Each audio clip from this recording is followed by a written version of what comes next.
Thinking Aloud. Conversations on the leading edge of knowledge and discovery with psychologist Jeffrey Mishlove.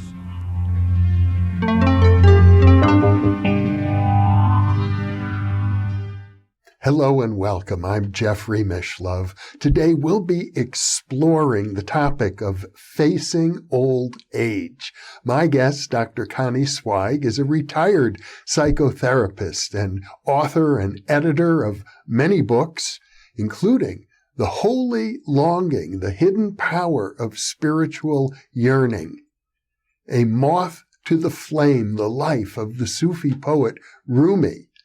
She wrote with Steve Wolfe the classic book, Romancing the Shadow, A Guide to Soul Work for a Vital, Authentic Life, and edited with Jeremiah Abrams the anthology, Meeting the Shadow, The Hidden Power of the Dark Side of Human Nature. She also edited the anthology, To Be a Woman, The Birth of the Conscious Feminine. Her most recent book is The Inner Work of Age, Shifting from Role to Soul. Connie is based in Southern California, and now I'll switch over to the internet video. Welcome, Connie. It's a real pleasure to be with you today. Thanks for having me. I really appreciate it. You and I are both in an interesting position. I'm in my mid-70s. I think you're a few years younger than I am. So we can talk about aging both in terms of our personal experience as well as the scholarly literature that's available about it. And I suppose in particular, the depth of your own work as a psychotherapist dealing with people who are facing old age. Yes, we can talk about it on many levels. And that's great because it's not hypothetical then. I get the sense that looking at, the positive, the negative sides of life, you see a lot of value in things that other people might judge negatively, and sometimes a lot of problems in things that people might judge positively. And I get the impression that for you, a very important part of soul growth is reconciling these opposites. You're the first person to comment on that. It's a beautiful insight, and it's very aligned with the yin-yang pin that you're wearing. So there are a few different ways for me to respond to this. One is the history of the aging movement and the study of age historically focused on decline and all the negative losses and deficiencies that happen. The positive aging movement came along to compensate for that and was very much focused on success in late life, productivity, athletic prowess, creative output. And when I looked at that, I said to myself, neither one is the whole truth about aging. The whole truth is that there's great beauty and great difficulty. And the challenges and the possibilities are all inside of us and all ahead for us. But if we don't learn how to maintain an awareness that holds the tension of opposites, as Carl Jung called it, then we're always splitting off one side or the other. We're always either too negative or too positive, given the whole enchilada. The other thing is, my practice for 30 years now of shadow work. And it has trained me to kind of look at the downside or the dark side or the difficult side of things and hold it in a larger context. And what I learned early on about the shadow is that things are only negative in relation to the ego. So if weakness or slowness or dependency, which are qualities of aging, are negative to the ego, then they're going to go into the shadow. And as they start to come out in later life, we're going to have trouble accepting them. They're not inherently negative. They're not inherently bad. And so the shadow kind of has a bad rep. It has in the popular vernacular, it has this superficial interpretation that it only contains bad stuff. That was in the beginning of the field of psychoanalysis, that was how Freud saw it. But Jung came along and he said, no, absolutely anything can be repressed into the unconscious. So if your parents disapprove of your artistic ability or devalue your athletic gifts, that's going to get buried in the shadow. And so part of my relationship to opposites is psychological, psychodynamic, and then further, it's also spiritual. Because, the aim of meditation practice is non-duality, not two-ness, holding the opposites and experiencing the unity of all the opposites. So as a meditator of more than 50 years now, that's kind of also built into my worldview and my aspirations. One of the points that you make is that you like to balance meditating with facing the dark issues. And let's face it, when it comes to facing, aging is one of the things that most people are terrified of. People always ask me what meditation has to do with shadow work, or in this case, meeting the shadows of age. And for me, they've always been intricately connected because it's not so much balance. It's more that when we have a sitting practice, whether it's mindfulness or TM or prayer or centering prayer or whatever it is, if we can silence our mind, then we have a refuge no matter what is going on. And it's like a life raft. So as the hits of aging keep coming, if we know that we can sit and be calm and find silence, there's an incredible gift in that. And it's not that we don't suffer the declines of age, because we all will. It's more that it changes our relationship to it. So the more I cultivate that inner silence over a long time now, the more I can observe my mind and the stories that I'm telling about what's happening.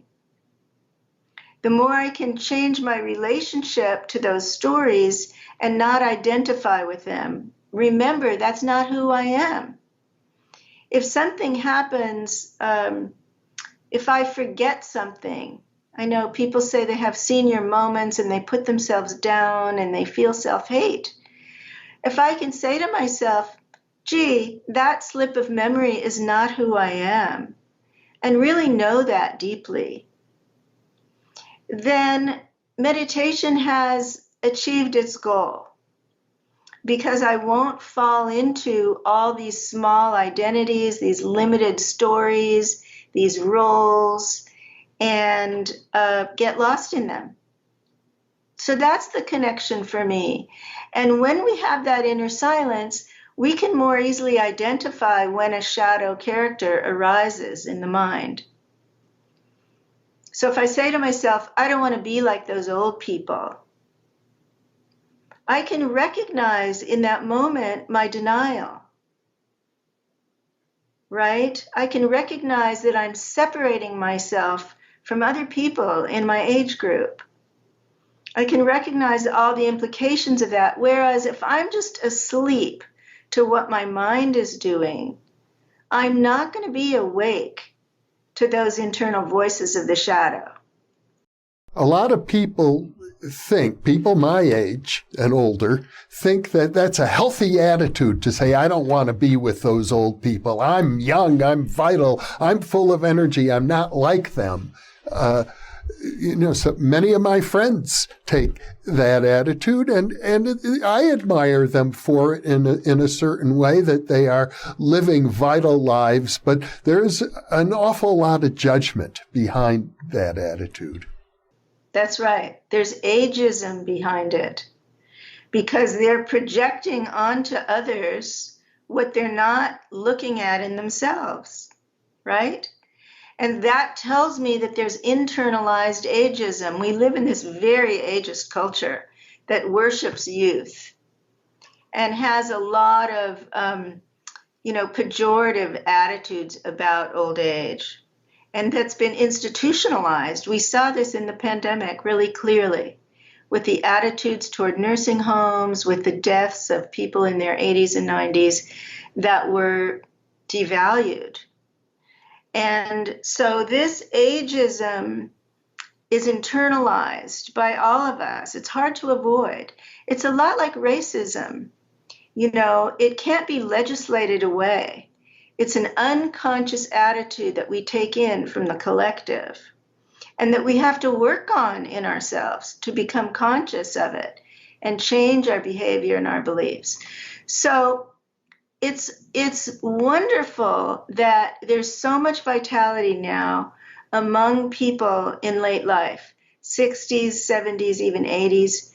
There's great physical well-being and mental well-being, creative productivity for a lot of people, a lot of volunteering. And at the same time, to say, I'm not old, I'm not like those people, has a kind of denial in it and a projection in it. One of the things you point out is that in our culture, particularly where we are today in the United States, but I think this is probably true in most of the world, it's unacceptable socially in most circumstances to be racist, to be sexist, to carry other sorts of stereotypes and prejudices, but pretty much ageism is still socially acceptable, even in situations where there's legislation against it. That's really true, Jeff. Even in media portrayals, even in the movies and television, there's always subtle put downs and comments about, older people. So I had this experience when I first started writing the book of going into a local restaurant and ordering a meal. I was by myself, and this very old woman sat next to me, and she was dirty, and she looked very poor, and her clothes were tattered. And I said to myself, what is she doing here? She's old and she's poor and she doesn't belong here. She's probably homeless, And I stopped for a moment and recognized, because of my years of shadow work, recognized my inner voice was saying something really ageist. And this led me on a whole journey around the shadow characters of age, what I call these internal figures that arise around this transition. And so my inner ageist was shocking to me for just the reasons you're saying, which is that, I've spent my life working on ageism, on racism and sexism and homophobia and all these political causes. And here I was in my late 60s saying something to myself that was clearly ageist. It was also classist, but that's not my focus here. So it was prejudice. And it led me on a whole journey to discover the root of that inner ageist in myself, in my family history, where it came from, in the culture where it came from, and how to work on ageism socially, collectively, because clearly the way that we're doing it now isn't working. And so I'm actually teaming up with Ashton Applewhite, who is sort of the leader of the anti-ageist movement in activism, to add the dimension of inner work and working on the inner ageist So we're doing ageism from the outside in, that's her work, and ageism from the inside out, which is my work. And I think that's the way that real profound social change can happen. All of the social justice causes that we're working on now require a dimension of inner work to really change institutions. Well, it seems to me it's hard to talk about the prejudice we have about aging if we don't also address our inner prejudices concerning death itself. Prejudices concerning death. I don't think I've heard those two words together.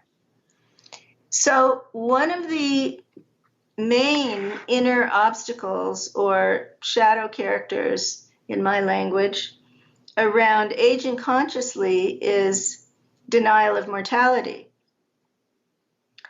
And I know this is an area of interest for you about consciousness and where does consciousness reside and where does consciousness go when we die.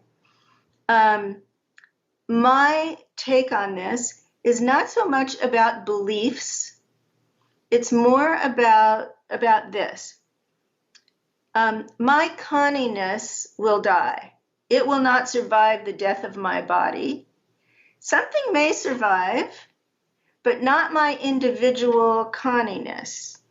So if I continue to strive to build that and cultivate that and allow my ego to sort of control my striving in later life, that I'm really not moving into what I call role to soul. I'm really not allowing my identity, my deeper identity, to shift from the roles, the masks, the ego's agenda to my spiritual essence. Now, we could argue about what is our spiritual essence. We can say, is it atoms? Is it stars? Is it the self? Is it spirit? Is it consciousness? I don't really care what language we use. I think, for materialists, there's one level of how Connie will be recycled into the environment, right?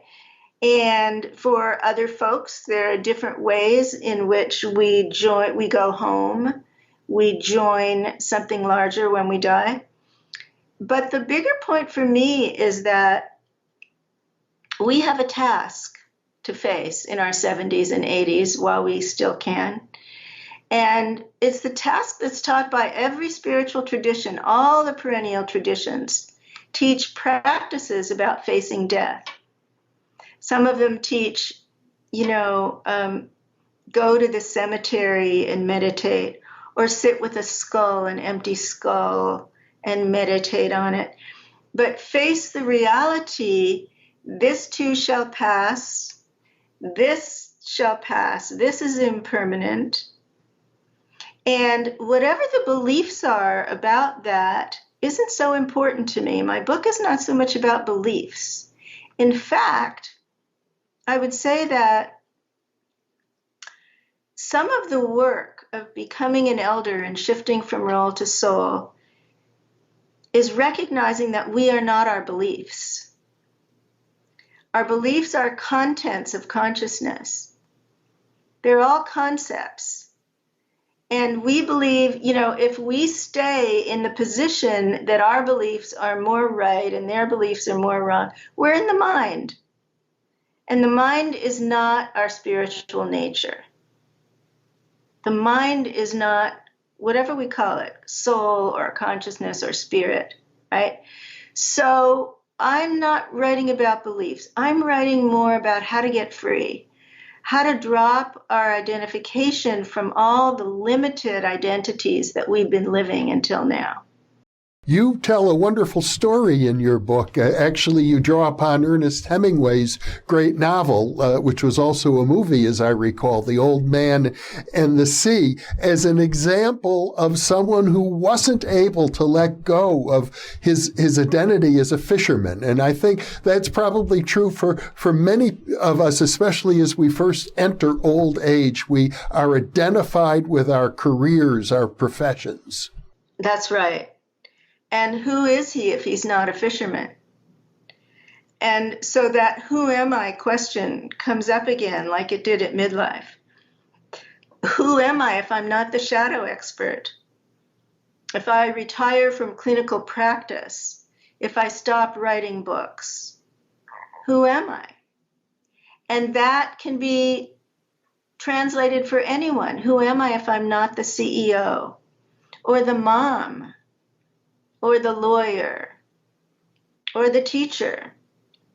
Who am I? And so the fisherman, that story, I have no idea if that was what he was writing about, but what it says to me as the fisherman goes further and further out to sea, and his hands are bloodied, and the fish eludes him, and he gives up all of his knives to throw at the fish, and he can't catch it. And eventually he catches it. I think it's after 8 days.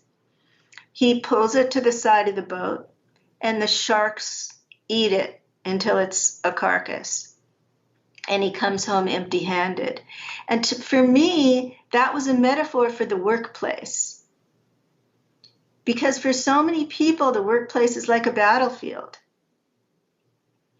And it gives this sense of purpose, and it gives teams and family, and it gives structure to the day. But what happens when all that's over? Who am I? And that's why spiritual practice is so crucial, to continue to return to that silence, that transcendental state, to continue to remember who we really are when we stop being the fisherman and let go of the roles.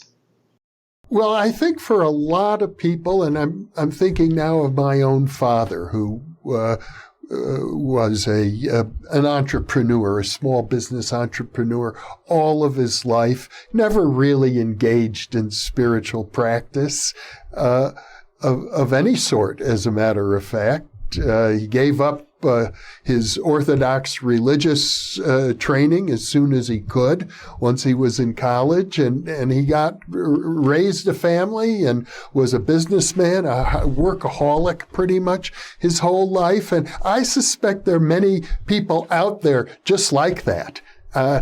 Is it possible, do you think, for somebody late in life to begin a spiritual practice? You've been meditating for 50 years, but what about for somebody who doesn't have that background? That's a really good question. So, I found in my therapy practice over many decades that for most people, there was this whisper inside, this restless longing. In fact, I wrote a book called The Holy Longing, this restless kind of wondering and wandering. And for many people, it gets covered over and shut down in the business of life, because they have to survive, they have to provide, they have to build and create family and home and career and all the usual stuff. And so that little whisper gets silenced. For some people, when the building stage of life is over and there's time to slow down, they might tune in. They might find a way to, some people might call it intuition. Some people might call it the soul speaking. And so those folks may find that starts coming up for them. They don't know what to do with it. because it's unfamiliar and they've never followed it before as a guide. And so, for those people, those kind of folks I would call sort of probably conventional, rational folks. They would probably end up going to their local church or synagogue, right? And getting involved in organized religion, which isn't going to have mystical practices for them. But it may have community, and it may have a worldview that's meaningful. For people in the baby boom generation who did spiritual practices early in life and then dropped them to raise families and run businesses, there's a return that's happening. When I interviewed one of the founders of Spirit Rock Meditation Center in California, this was before the pandemic, she said baby boomers were just coming in droves to learn mindfulness. There's a return happening for some, I would say millions of people, having left their practices behind and now knowing really intuitively that that's the purpose of late life. So everybody has a different relationship to this. There are many, many older people practicing Hatha Yoga now. It's just called yoga, but it used to be called Hatha Yoga, to stay flexible and limber. There are people practicing martial arts to focus attention. There are people finding mystical practices within their childhood traditions, like Judaism and Christianity and Islam. There are lots of mystical streams in those traditions that do have practices. So there are all kinds of ways to respond to that restless yearning and follow it. And I would say for some people, it leads to creative expression, which has its own relationship to spirituality, but it's not the same thing. I mean, my literary agent recently retired from a life as a businesswoman, and she's painting full time. And she said to me, I've never been happier. I didn't even know I was an artist. So there are different ways we respond to this call. It's interesting, that phrase, I've never been happier. I can attest at the age of 74, I've never been happier. I love this age and I love this life. But I know for many people, they're confronting illness. And because of problems with the body, pain, arthritis, for example, they've never been more miserable. Yes, it's true. So I like to say age is our curriculum. And I have a whole chapter on illness as practice so that we can learn to change our relationship to our body and its symptoms and what it's trying to tell us, both psychologically and spiritually. And we can, and I don't want to minimize the suffering here. That's not what I'm saying, because it can be, very challenging. My husband has a very serious disease, so it can be very challenging for everybody. And at the same time, there are ways to use practices to turn illness into opportunity. Remember Ram Dass used to use the term grist for the mill.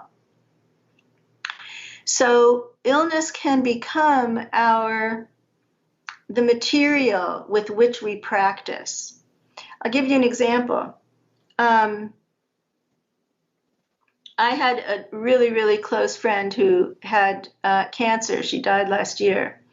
And I spent 2 years as her caregiver. And we had a very conscious friendship over the decades, where we could process just about any emotional material with each other. It was very open and transparent, and fun and sweet, and we had our issues, but we always got through them. So when she got sick, I began to notice her early childhood issues coming up. She really struggled with certain dynamics that were painful for her. And eventually, as I was kind of giving more and more, and she was not really acknowledging me or thanking me or expressing appreciation, we got into this kind of stuck dynamic where she was the needy one and I was the fixer, the rescuer. And eventually we started talking about it and recognizing that we were both repeating early family patterns with each other.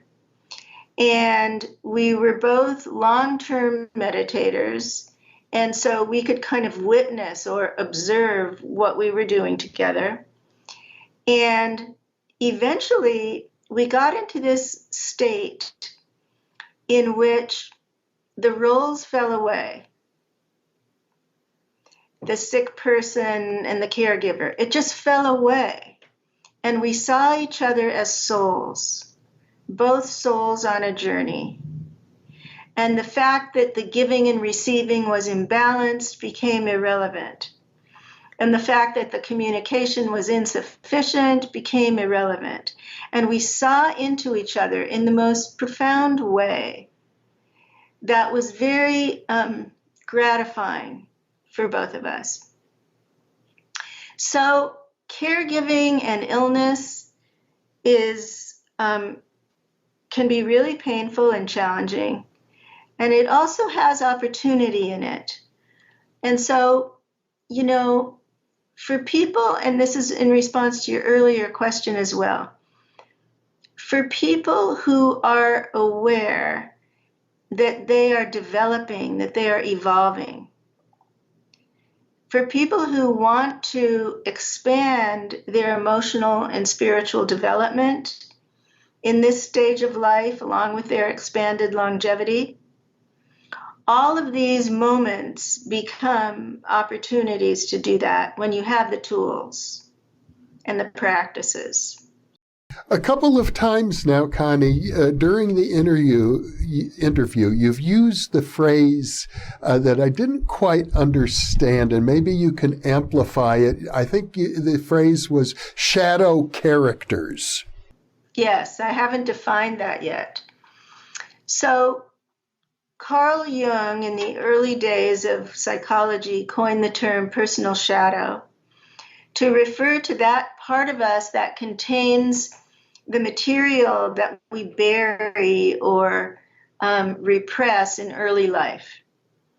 And as I mentioned, it can be seen as negative or positive, but it can be absolutely anything. It can be feelings, it can be behaviors, gifts, talents, anything that's not lived out goes into the shadow. And the way that he worked with it initially was through dreams, because in the dream, the unconscious is speaking to us. And so we can find dream figures that we can dialogue with. And then he came up with active imagination, which is a kind of a creativity practice for working with unconscious material. When I wrote Romancing the Shadow with my friend Steve Wolf, we came up with a method that we called shadow work, which is about personifying a figure in the unconscious in this way. Say, for example, you start to notice that you're always repeating the same thing to yourself. The same internal dialogue goes over and over again. Let's say when someone doesn't recognize you or acknowledge you, you might say to yourself, well, I'm invisible to her. I'm unimportant to her. And that dialogue is always the same whenever you're triggered in that way. The same feelings go with that inner dialogue, and the same physical sensations go with it as well. So what if we were to take those three cues thoughts, feelings, and sensations and personify them as an internal figure. And then give it a name and give it an image, the invisible one. Okay? So now I have something that was previously unconscious in my awareness that I can build a relationship with. So now when the invisible one arises, I can have a dialogue with it. I can observe it. I can choose not to act it out. I can choose not to rage because I feel invisible, or not to blame, or I can choose to say to somebody, I feel invisible. I'd like to speak louder now. And so when we have a relationship to that figure, which we call a shadow character, Steve and I in the book, then we're making the unconscious conscious. And with the new book, The Inner Work of Age, I'm extending that work into late life.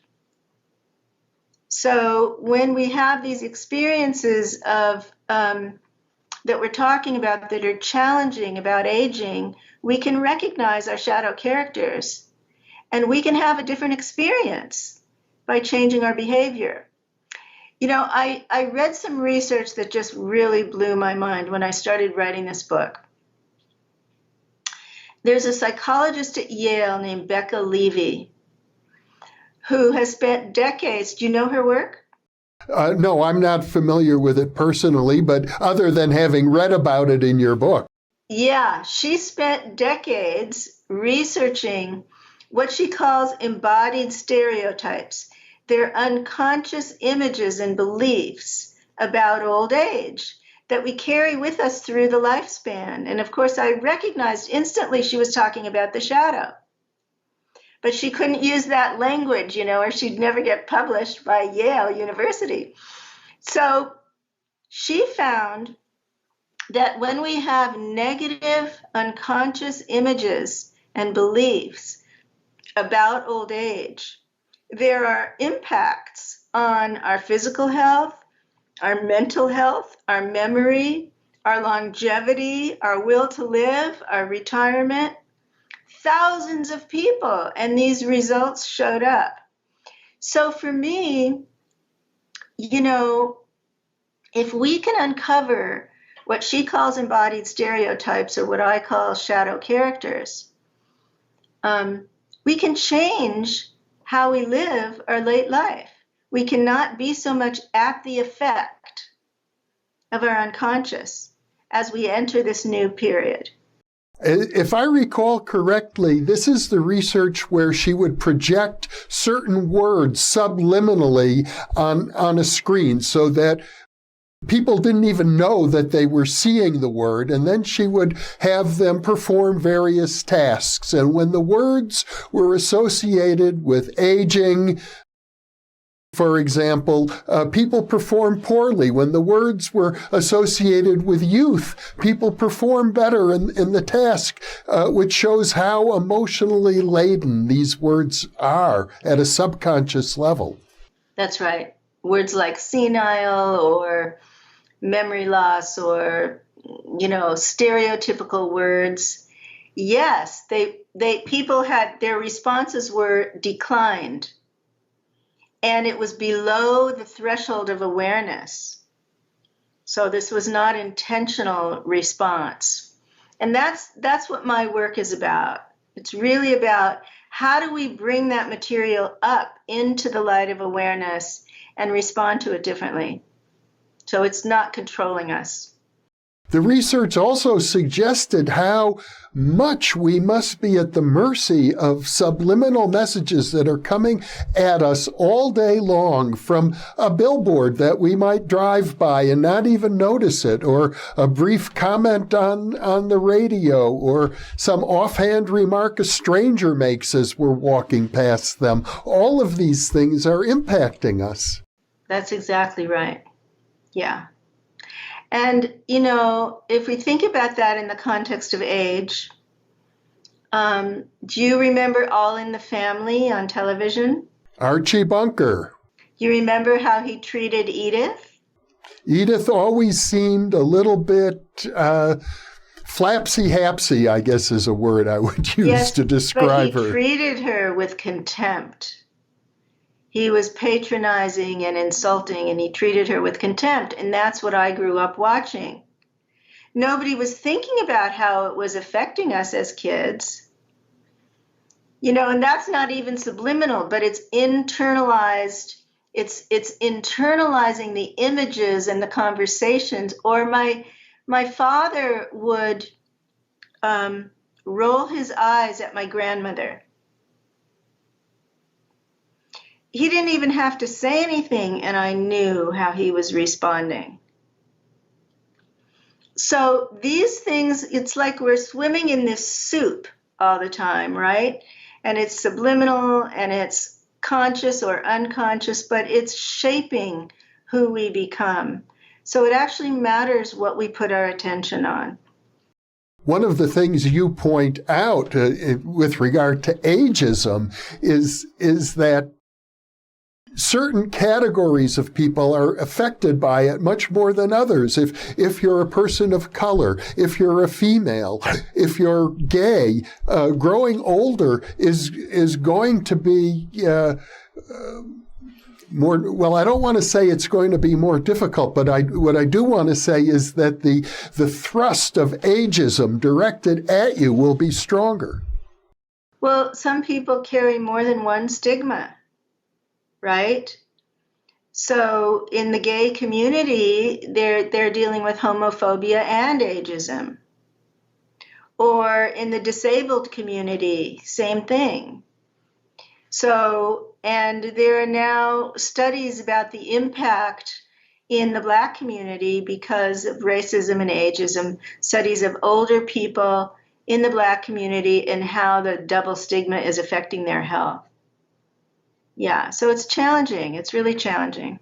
I know, for example, because I'm married, it does seem to affect women more than men. And in the Jewish tradition, almost all Jewish people know the word Bubamisa, which is a word that means generally nonsense, sometimes even as strong as bullshit. But what it refers to in Yiddish is the sorts of things that grandma is going to say. Yeah, it has an inherent put down in it, doesn't it? It has an inherent, it doesn't take her seriously. Yeah. And we get these subtle messages while we're growing up, and nobody's watching for that. I think that can be in our awareness now as grandparents, but it was not then in when we were little. Yeah.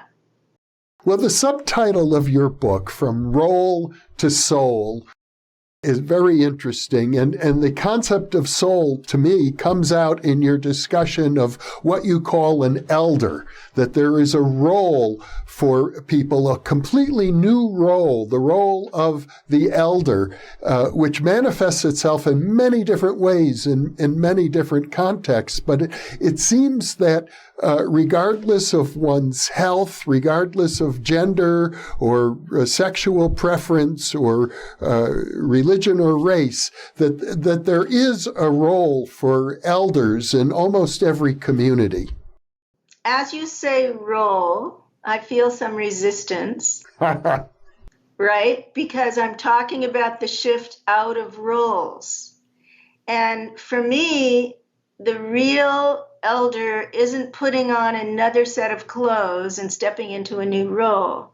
There are some people who are doing that. They might mentor, they might engage in activism, they might engage with a charity. What I mean is more a stage, not an age.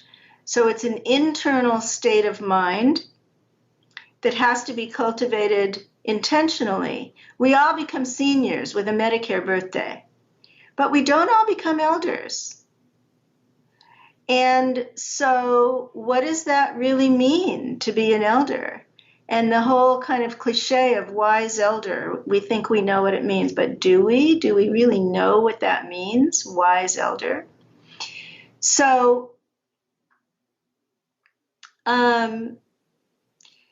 I went into a year-long training to become a sage or an elder with a community called Saging International. And it was a beautiful training. I really, really liked it. And it didn't address unconscious process or the shadow issues. So for me, there was something missing. But I did feel differently afterwards. I did feel as if I woke up to, well, let me give you a few examples. As part of the training, we did a life review. And I'm not the kind of person who focuses on the past. I'm not particularly nostalgic or interested in my history that much. So I didn't know if I was going to like this. But when I did this practice of the life review and really looked at the key people and events and insights and things that happened in my life, several things happened. One was I saw that many of the difficult events, many of the traumas and abuses that I suffered had outcomes that were positive because they led me in unknown directions. In other words, if this hadn't have happened, I wouldn't have gone that way. If this hadn't have happened, I wouldn't have gotten in therapy, and then I wouldn't have become a therapist. And if that hadn't have happened, I wouldn't have started meditating. And if that hadn't, right? So I began to see the flow of my life as something that was not random, that had pattern and meaning to it. And that was very gratifying. And then I saw that my 4 different careers, which had looked so distinct, actually all had one purpose, or dharma, or Tao, whatever we call it. For me, that purpose was transmitting information about consciousness. And I hadn't seen that thread in the tapestry before I did the life review.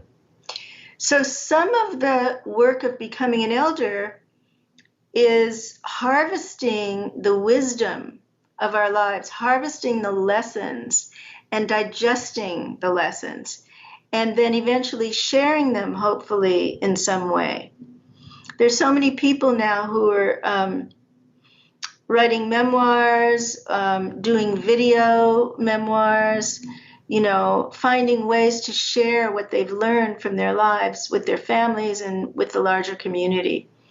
There are a lot of people in my generation doing mentoring now with younger people through ARP and through all these other eldering organizations. Mentoring organizations. So for me, that's one quality of becoming an elder. We could say there are activist elders who are more extroverted and really want to be engaged in social causes. Elders Action Network is a fabulous organization that works on climate and racism and all sorts of social issues. There are Earth elders who are really focused on climate and environmental issues now. And some of these folks have the connection to the inner world and some of them don't, And then there are people who are more introverted, who want to really focus on spiritual practice now and become spiritual elders in some way and teach meditation or teach contemplative practices in businesses or in government or in military, all these or different parts of society. And then, there are elders who have really focused on spiritual practice and attained higher levels of consciousness. And they transmit something else. They transmit their radiance. their level of being. And some of them are still involved in the world of doing, and some of them are not. They're more focused on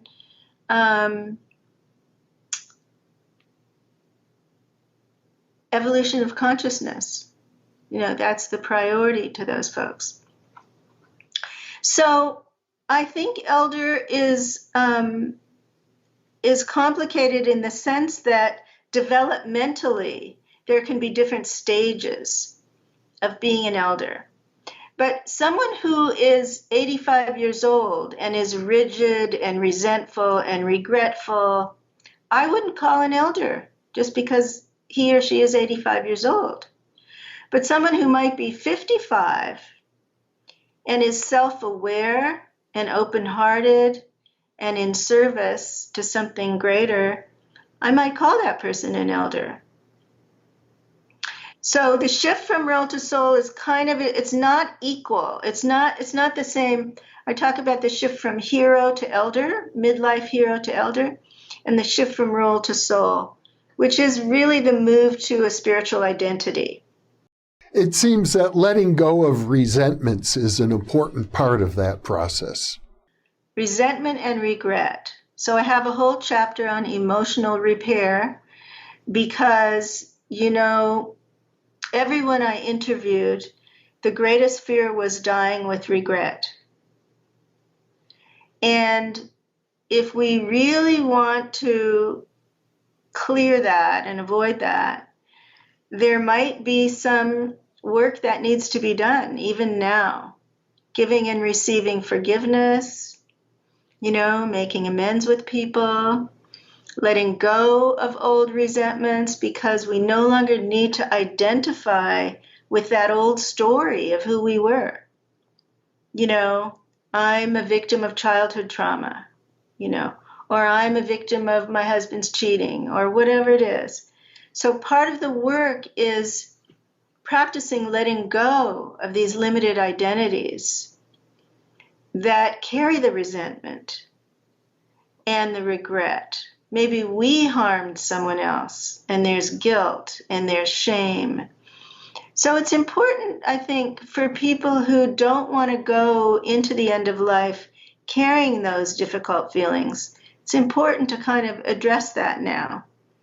One of the other issues that seems quite central to your work is the question of helplessness as people grow older and weaker. For example, one of my intellectual heroes, a man I love very deeply, Huston Smith, the great religious scholar, I know before his death, maybe for a year or two, he was so weak he couldn't get out of bed. He had to be cared for constantly. And for people who are self-reliant, and we live in a culture that emphasizes self-reliance, that kind of helplessness is especially disconcerting and embarrassing. Yeah, this is one of the biggest shadows of age. It's one of the biggest dreads that we have is the helplessness because, we're raised with this heroic, self-sufficient, independent image of a human, a fully individuated human who barely needs anybody else, right? I can do it all myself. And so as we slow down and need more help, it's really important that we can make this internal shift into what is, into accepting what is. And I think that Ram Dass has been an extraordinary teacher about that after he had a stroke and had several books about it, continued to teach and talk about it, became more and more helpless. And, in his words, used it all as grist for the mill and really was able to deepen his consciousness and expand his consciousness into a spiritual identity, which he very honestly said he hadn't been able to do before because he was so caught up in being the spiritual teacher. Who am I if I'm not Ram Dass, and I'm just this helpless body in the wheelchair, and the wheelchair would be loaded into the swimming pool, and then somebody would have to groom him and bathe him, and somebody would have to, and then he said he couldn't drive anymore, and he could either say, well, I'm such a victim, I can't drive, or he could say, wow, I'm being chauffeured. And he really modeled for a lot of us, I think, a different entry into that experience of helplessness and dependency and illness. I don't know what Houston Smith's experience was. I didn't follow it that closely. I loved his work. But Ram Dass was so public about it. He was so transparent about it, and that was a great gift. Yes, I had the pleasure, in fact, of interviewing him after he had the stroke. So at least at that point, he was still getting around rather well and was certainly quite articulate. There are things that can be quite embarrassing. I know I had a very beloved aunt of mine, and as she grew older, she couldn't wipe her own butt. Every time she went to the bathroom, she needed somebody to come and clean her. Yeah. The bodily functions carry a lot of shame, sometimes throughout the lifespan. And so the shift from how can I help someone to how can they help me is a big shift. And asking for help is hard for people whose ego is identified with independence. Then the dependency becomes really hard. Or whose ego is identified with productivity, then the lack of work becomes really hard. And this is why I'm suggesting that we kind of explore these things before they hit us, before we're sort of drowning in the water, we can build some life rafts and find these various ways to stay afloat. I think it's also important for caregivers to understand that when they're dealing with a helpless person, they don't have to see them as only that. There's also another way of looking at that person as a sacred being. Yes. That's exactly right. I have a whole chapter on caregiving. It's so crucial now with this new longevity. And nobody is really teaching caregivers about that, how to really do it as a spiritual practice. It's precious. As I recall, it's one of the things that Ram Dass used to talk about a great deal earlier when he was involved in setting up, I think it was the Seva Foundation. Yes, that's right. Sending caregivers all over the world not to look down on the people who need your help. Yeah. I had a close friend die last year who really modeled for all of us an incredible, he was in his 80s and he had a long time to prepare. He never complained. He never fell into the victim. He was a spiritual practitioner. And the last time I spoke to him, he was on hospice. And he said, my mantra is allow.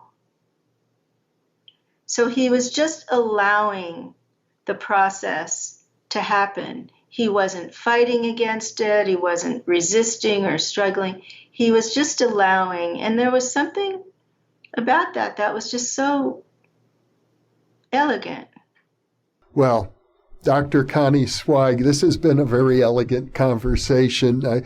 I know there's so much to talk about. Your book, The Inner Work of Age, is so very, very rich, packed with all kinds of scientific studies and as well as personal experiences and interviews with many well-known spiritual figures who are confronting age themselves. I highly recommend it to our viewers.